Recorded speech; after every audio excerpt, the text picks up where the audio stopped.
الحمد للہ رب العالمین والعاقبۃ للمتقین والصلاة والسلام علی سید الاشرف الانبیاء والمرسلین اما بعد فاعوذ باللہ من الشیطان الرجیم بسم اللہ الرحمن الرحیم وما ارسلناک الا رحمۃ للعالمین صدق اللہ مولانا العظیم وصدق رسوله النبی الامین المتین المختار الکریم ونحن علی ذلک لمن الشاہدین والشاکرین آمین آمین والحمد للہ رب العالمین۔ آئیے ہم اور آپ سب سے پہلے اپنے اور ساری کائنات عالم کے مرکز عقیدت حضور سید کائنات ارواحنا فدا جناب محمد الرسول اللہ صلی اللہ علیہ وسلم کی پیاری بارگاہ میں عقیدت اور محبت کے ساتھ جی لگا کر ہدیہ درود پیش کیجیے۔ اللہم صلی علی سیدنا شفیعنا و مولانا محمد وعلی آل سیدنا شفیعنا و مولانا محمد جد الحسن والحسین نبی الامی والہ المدار ابن البدیع الکریم و ابن الکریم صلاۃ و سلام علیک یا سیدی یا حبیبی یا رسول اللہ صلی اللہ علیہ وسلم۔ اللہ اللہ حضور کی محفل، اللہ اللہ حضور کی محفل، نور کے لوگ نور کی محفل، آسمانوں پر بھی سجائی گئی جس کے جشن ظہور کی محفل۔ اللہ اللہ حضور کی محفل، نور کے لوگ نور کی محفل، آسمانوں پر بھی سجائی گئی جس کے جشن ظہور کی محفل۔ وہ ذات ہمارے اور آپ کے آقا حضرت محمد صلی اللہ علیہ وسلم کی ذات ہے۔ اللہ رب العالمین نے دنیا کے اندر ہر چیز کا ایک مقصد پیدا کیا ہے۔ دنیا کے اندر جتنی بھی چیزیں اللہ رب العالمین نے تخلیق کی ہیں، پیدا کی ہیں، بنائی ہیں، ہر چیز کا ایک مقصد ہے۔ جیسے مثال کے طور پہ یہ مائک ہے، مشین ہے، اس کی لیڈز ہیں، جو بھی اس کے اندر چیزیں ہیں، اس کا ایک مقصد ہے، اس کا کام ہے آواز کو دوسرے تک پہنچانا۔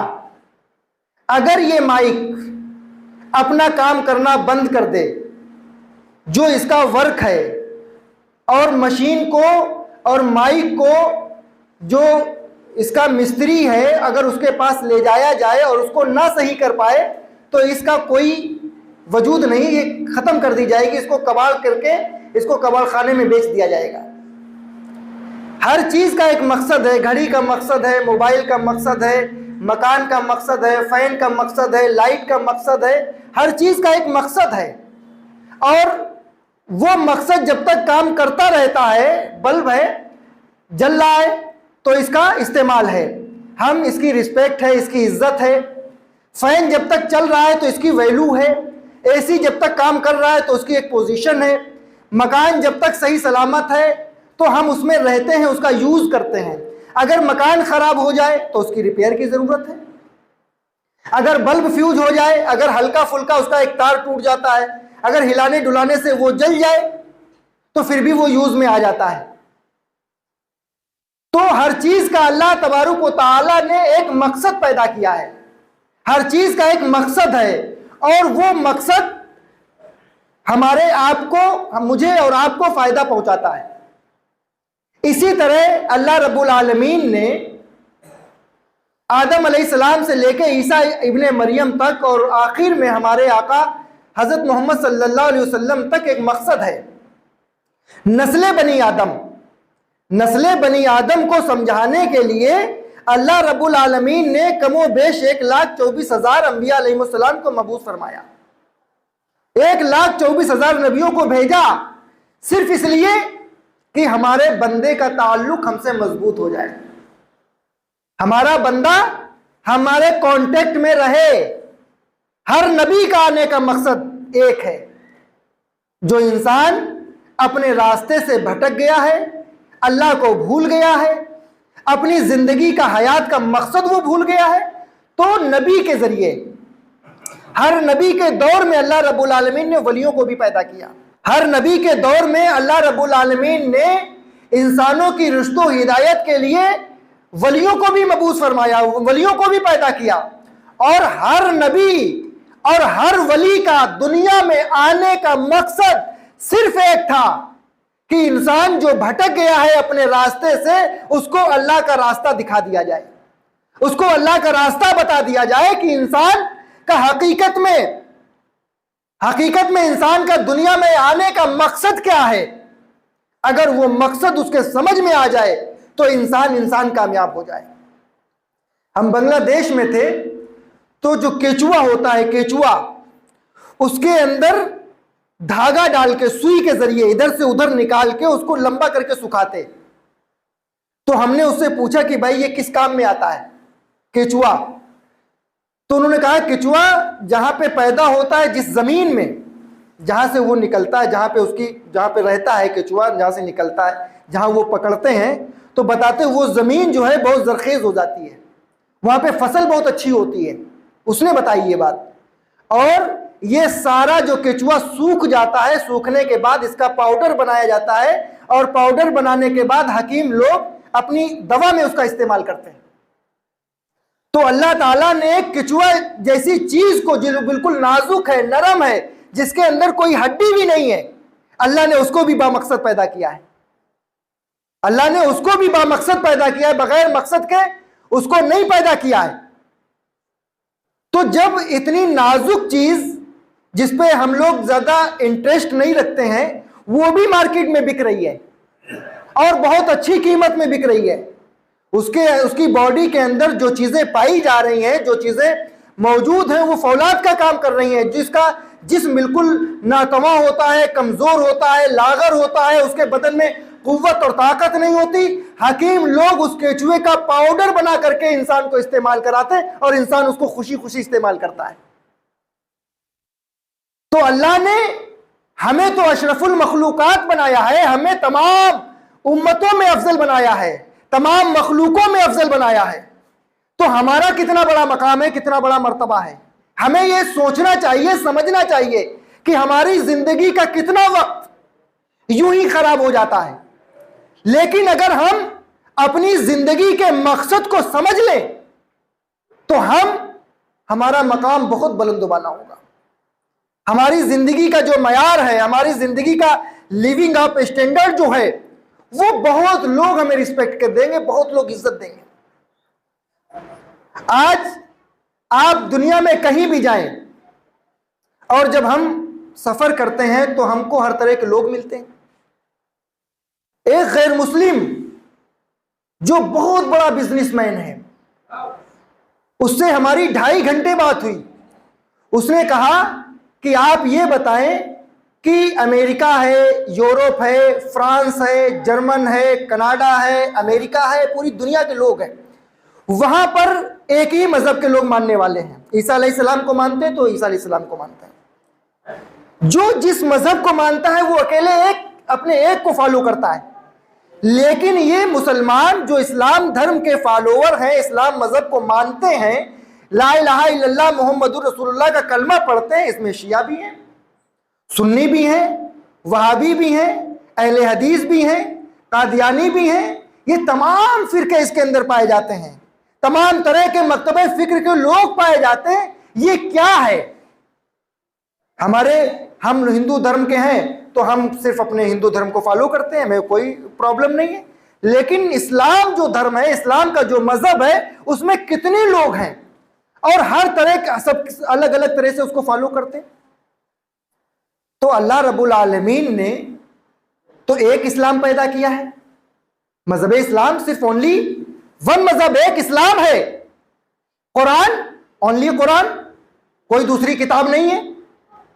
اسلام ایک مذہب ہے اور ایک خدا ہے, ایک خدا ہے. مسلمانوں کا صرف ایک خدا ہے, ایک قرآن ہے, ایک کتاب ہے, ایک مذہب ہے اور ایک پیغمبر ہے, محمد صلی اللہ علیہ وسلم کی ذات ہے.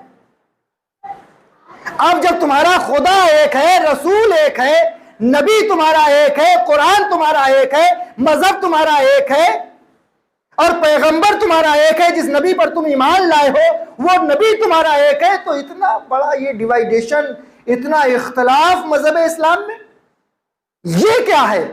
یہ نہیں سمجھ میں آتا۔ تو اللہ تعالیٰ نے آدم علیہ السلام کو کہاں پیدا کیا؟ جنت میں۔ اللہ نے آدم علیہ السلام کو کہاں پیدا کیا؟ جنت میں۔ اور حکم کیا دیا؟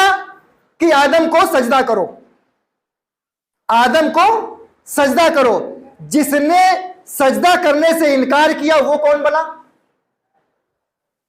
فَسَجَدُوا إِلَّا إِبْلِيسَ أَبَى وَاسْتَكْبَرَ وَكَانَ مِنَ الْكَافِرِينَ۔ اللہ نے اس کے سجدہ کا انکار کرنے کی وجہ سے اس کا شمار کس میں کیا؟ کافروں میں۔ اب آدم علیہ السلام کی جو نسل چلی، آدم علیہ السلام سے جو تخلیق ہوئی، آدم علیہ السلام سے انسانوں کی میل فیمیل کی جو آبادی بنی، آدم علیہ السلام کے جو فالوور بنے، جو فین بنے، وہ ایک خدا کے ماننے والے، اور نسلیں بنی آدم میں۔ آدم علیہ السلام کی جس نے تعظیم سے انکار کیا، سجدے سے انکار کیا، جس نے شیطان کو فالو کیا، اس کا شمار کس میں ہوا؟ کافروں میں۔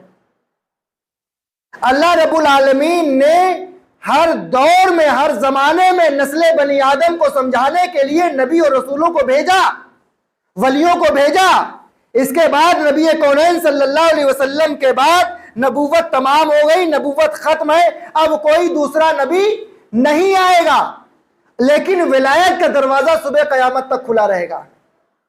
جو پیغام نبیوں نے دیا، جو پیغام رسولوں نے دیا، جو پیغام اولیاء کاملین نے دیا، جو پیغام ہمارے آقا صلی اللہ علیہ وسلم نے دیا، وہی پیغام ولیوں نے دیا۔ یہ بٹوارا کب ہوا؟ یہ ڈیوائیڈیشن، یہ اختلاف کب ہوا؟ جب وحدانیت کے خلاف فرعون نے کہہ دیا کہ میں خدا ہوں، تو اللہ نے کس کو پیدا کیا؟ موسیٰ علیہ السلام کو۔ اس فتنے کو ختم کرو۔ ختم ہوا فتنہ، موسیٰ علیہ السلام آگے آگے، فرعون پیچھے پیچھے، وہی پانی، وہی دریا، دریائے نیل موسیٰ علیہ السلام کو راستہ دے رہا ہے اور فرعون کو غرق کر رہا ہے۔ جس نے اللہ کی شان میں گستاخی کی، جس نے اللہ کو ماننے سے انکار کیا اور خود خدا بن گیا، تو اللہ نے اس کو کیا کر دیا؟ فنا کر دیا، ختم کر دیا۔ پانی کا کام ہے ڈبونا، لیکن موسیٰ علیہ السلام اور ان کے ساتھیوں کو اللہ پانی میں راستہ دے رہا ہے، اور فرعون جب اپنے لشکر کے ساتھ جا رہا ہے تو اللہ اس کو غرق کر رہا ہے۔ جب حضور اکرم صلی اللہ علیہ وسلم کا دور جب آیا تو خانہ کعبہ کے اندر 360 بت رکھے ہوئے۔ اللہ نے ہر دور اور ہر زمانے میں اپنے نبی کو بھیج کے، رسول کو بھیج کے، پیغمبروں کو بھیج کے ہماری اور آپ کی رہنمائی فرمائی ہے، اپنے بندوں کی رہنمائی فرمائی ہے۔ تو جب نمرود نے اپنا سر اٹھایا تو اللہ نے نمرود نے جب سر اٹھایا تو اللہ نے ابراہیم خلیل اللہ کو پیدا کیا، اور جب خانہ کعبہ کے اندر 360 بت رکھے ہوئے ہیں تو اللہ نے نبی آخر الزمان حضرت محمد صلی اللہ علیہ وسلم کی ولادت فرمائی۔ جو خانہ کعبہ کے اندر بت رکھے ہوئے تھے وہ آؤندے منہ گر گئے۔ کون پیدا ہو گیا؟ امام الانبیاء۔ کس کی ولادت ہوئی ہے؟ جو تمام نبیوں کا شہنشاہ اور تمام نبیوں کا بادشاہ ہے، جو وجہ وجود تخلیق کائنات ہے، کہ اگر میں اپنے پیارے محبوب مکرم حضرت محمد صلی اللہ علیہ وسلم کو دنیا میں پیدا نہ کرتا تو نہ یہ زمین، نہ آسمان، نہ چاند، نہ سورج، نہ ستارے، کائنات عالم کی کوئی شے، کسی چیز کا وجود نہ ہوتا۔ تو وجہ وجود تخلیق کائنات ذات ہے، محمد رسول اللہ صلی اللہ علیہ وسلم کی ذات ہے۔ جب نبی کونین صلی اللہ علیہ وسلم کا وصال ہو گیا، جب نبی کونین صلی اللہ علیہ وسلم 63 سال کے بعد آپ کا وصال ہو گیا تو کون کھڑے ہوئے؟ منکرین زکوٰۃ۔ ہم پیغمبر اسلام صلی اللہ علیہ وسلم کا، خدا کا اور اس کے رسول کا جو قانون ہے اب اس کو نہیں مانیں گے۔ منکرین زکوٰۃ کھڑے ہو گئے کہ ہم زکوٰۃ نہیں ادا کریں گے۔ حضرت ابوبکر صدیق رضی اللہ تعالی عنہ نے زکوٰۃ کے زکوٰۃ نہ دینے والوں کا مسئلہ حل کیا، جنگ کی آپ نے، اور آپ نے فتح حاصل کی، کامیاب ہوئے، زکوٰۃ دینی پڑی۔ اگر جو انسان اللہ کے قانون کے خلاف، قرآن کے خلاف، اسلام کے خلاف، حدیث کے خلاف، نبی کونین صلی اللہ علیہ وسلم کے قانون کے خلاف، جو شریعت محمد رسول اللہ صلی اللہ علیہ وسلم ہے اس کے خلاف جو کوئی قدم اٹھائے گا تو کوئی نہ کوئی خدا کا بندہ اس سے جنگ کرے گا. کوئی نہ کوئی خدا کا بندہ، نبی موجود ہو یا نہ موجود ہو، لیکن بظاہر حضرت ابو بکر صدیق رضی اللہ تعالیٰ عنہ کی ذات تو موجود ہے، خلیفہ اول ہے، نبی پاک صلی اللہ علیہ وسلم کے دین کو، اسلام کو، فرمان کو، نبی کے فرمان کو آگے بڑھانے والے ہیں، نبی کا دین دوسروں تک پہنچانے والے ہیں حضرت ابو بکر صدیق رضی اللہ تعالیٰ عنہ کی ذات. جب ان کا مقتدی دونوں جہاں کا مقتدا ہوگا تو پھر بتلاؤ صدیق کا کیا مرتبہ ہوگا.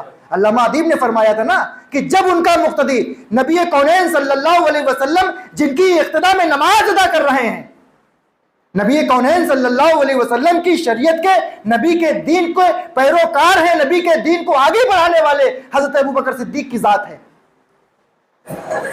منکرین زکوٰۃ کے مسئلے کو ختم کیا.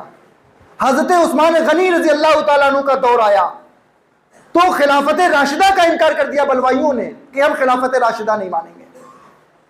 تو ہر دور اور ہر زمانے میں بدتمیز لوگ ہوتے رہے، منافقین ہوتے رہے، نبی کا کلمہ بھی پڑھتے رہے، نبی پہ نازل کردہ کتاب قرآن کریم کی تلاوت بھی کرتے رہے، لیکن نبی کونین صلی اللہ علیہ وسلم کے باغی بھی رہے، نبی کے دین کے باغی بھی رہے، نبی کے فرمان کا انکار بھی کرتے رہے. لیکن ہر دور اور ہر زمانے میں نبی کونین صلی اللہ علیہ وسلم سے الفت اور محبت کرنے والے، اپنی جانوں کو قربان کرنے والے ہر دور اور زمانے میں لوگ رہے. حضرت عثمان غنی نے اس فتنے کو ختم کیا، اور وہی بلوائیوں نے حضرت امام علی مقام حسین علیہ السلام کے خلاف بھی جنگ کروائی، یزید کو تخت پہ بٹھایا، امیر معاویہ کو برگلایا، تمام طرح کے ظلم و ستم کیے نبی کے گھرانے والوں پہ. لیکن حضرت امام علی مقام حسین علیہ السلام نے یزید کے فتنے کو ختم کر دیا. جو یزید فاسق تھا، فاجر تھا، شرابی تھا، جتنی بدکاریاں تھیں اس کے اندر، لیکن نبی کونین صلی اللہ علیہ وسلم کے لائے ہوئے دین کی پاسبانی کرتے ہوئے، نبی کونین صلی اللہ علیہ وسلم کی دین کی حفاظت کرتے ہوئے حضرت امام علی مقام حسین علیہ السلام نے اپنی تنہا اکیلے شہادت نہیں پیش کی، علی اکبر کو بھی پیش کیا، علی اصغر کو بھی پیش کیا، اور محمد کو بھی پیش کیا، اپنے گھرانے خاندان والوں کو قربان بھی کیا اور اپنی شہادت بھی پیش کی، اس لیے کہ اللہ کا فرمان نبی کونین صلی اللہ علیہ وسلم کی دین کی حفاظت ہو سکے. شہادت حضرت امام علی مقام حسین علیہ السلام کی ہے، لیکن جنازہ یزید کا نکل رہا ہے. آج بھی پوری دنیا کے اندر، پورے ورلڈ کے اندر، آپ دنیا کے کسی شہر، کسی گوشے، کسی خطے میں آپ چلے جائیں، لیکن یزید سے محبت کرنے والا کوئی نہیں ملے گا. حسین سے اور حسین کے گھرانے والوں سے محبت کرتے ہوئے لوگ نظر آتے ہیں. نذرانے، شکرانے، تعظیم، ادب، احترام، عزت، تکریم، سارے ادب احترام لوگ کرتے ہوئے نظر آتے ہیں. یزید کے فتنے کو ختم کیا. اس کے بعد جو دور، جیسا دور آیا، کبھی امام احمد بن حنبل، کبھی امام اعظم ابو حنیفہ، کبھی امام شافعی، کبھی امام مالک، کبھی علامہ فضل حق خیر آبادی، ہر دور اور ہر زمانے میں اللہ رب العالمین نے اپنے دین، اپنے اسلام کی حفاظت کے لیے کسی نہ کسی بندے کو دنیا میں مبعوث کیا. ہر دور اور ہر زمانے میں اللہ نے دین پاک محمد رسول اللہ صلی اللہ علیہ وسلم کی حفاظت فرمائی ہے. تبارک و تعالی نے ہمیں ایسا نبی دیا ہے، ایسا رسول دیا ہے، ایسا پیغمبر دیا ہے کہ جو تمام نبی اللہ کی بارگاہ میں یہ التجائے پیش کرتی ہیں کہ اے پروردگار عالم، مجھے نبی نہ بنا بلکہ رسول اللہ کا امتی بنا دے. ہم تو اس نبی کی امت میں ہیں.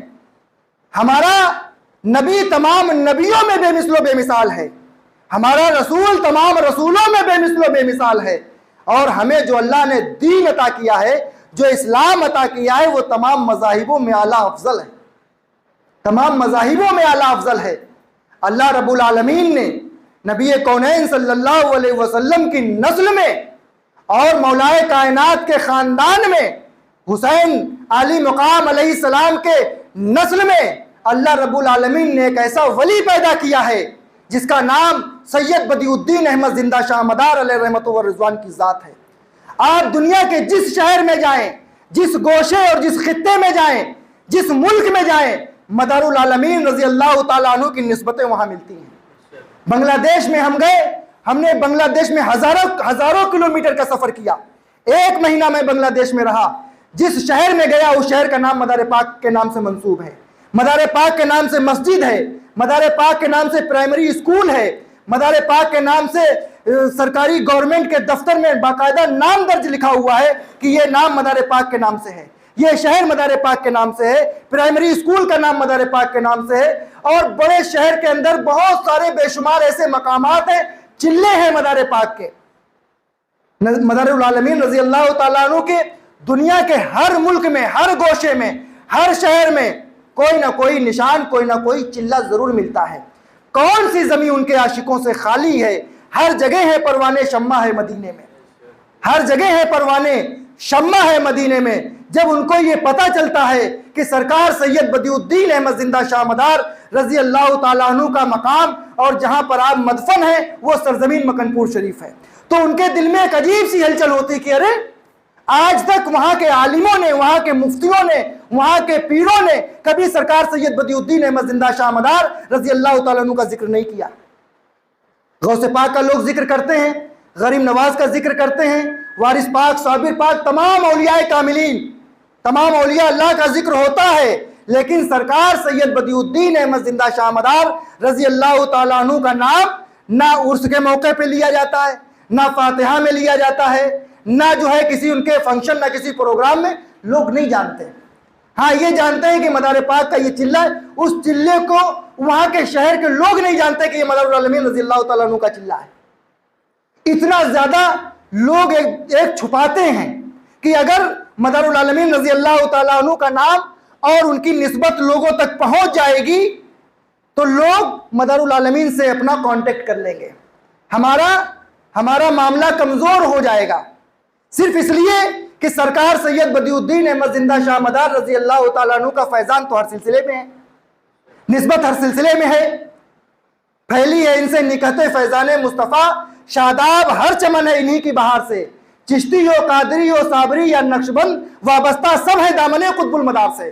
جب سرکار مدار العالمین رضی اللہ تعالیٰ عنہ کی نسبت کا وہ اعلان کریں گے تو ان کے مریدین، ان کے محبین، ان کے مخلصین، ان کے متوسلین پوچھیں گے کہ سرکار سید بدیع الدین احمد زندہ شاہ مدار رضی اللہ تعالیٰ عنہ کی ذات کیا ہے؟ 556 سال کا ڈے نائٹ کا روزہ، بتاؤ ولایت کی فہرست میں کسی کا اتنا بڑا مقام ہے جو صاحب مقام سمدیت ہو، جس نے ساری زندگی نہ کھانا کھایا ہو، نہ پانی پیا ہو، نہ لباس بدلا ہو، نہ سویا ہو؟ اگر انسان کھانا نہ کھائے تو کتنے دن زندہ رہے گا؟ پانی نہ پیے تو کتنے دن زندہ رہے گا؟ سوئے نہ تو کتنے دن زندہ رہے گا؟ لباس نہ بدلے تو لباس میلا ہو جائے گا، پرانا ہو جائے گا، پھٹ جائے گا، گندا ہو جائے گا۔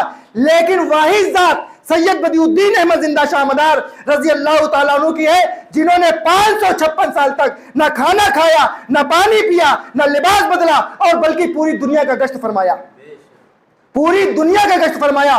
دنیا کا کوئی ملک ہو، ورلڈ کا کوئی حصہ ہو، سرکار سید بدیع الدین احمد زندہ شاہ مدار رضی اللہ تعالیٰ عنہ کے قدموں کے نشان اور ان کا چلہ موجود ہے۔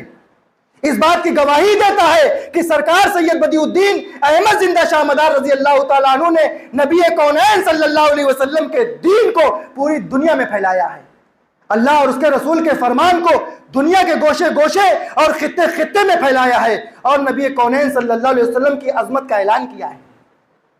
اللہ رب العالمین نبی کونین صلی اللہ علیہ وسلم کی سچی پکی محبت عطا فرمائے، اور جو ہماری زندگی ہے، اس زندگی کا جو مقصد ہے، اس مقصد حقیقی کو سمجھنے کی توفیق عطا فرمائے۔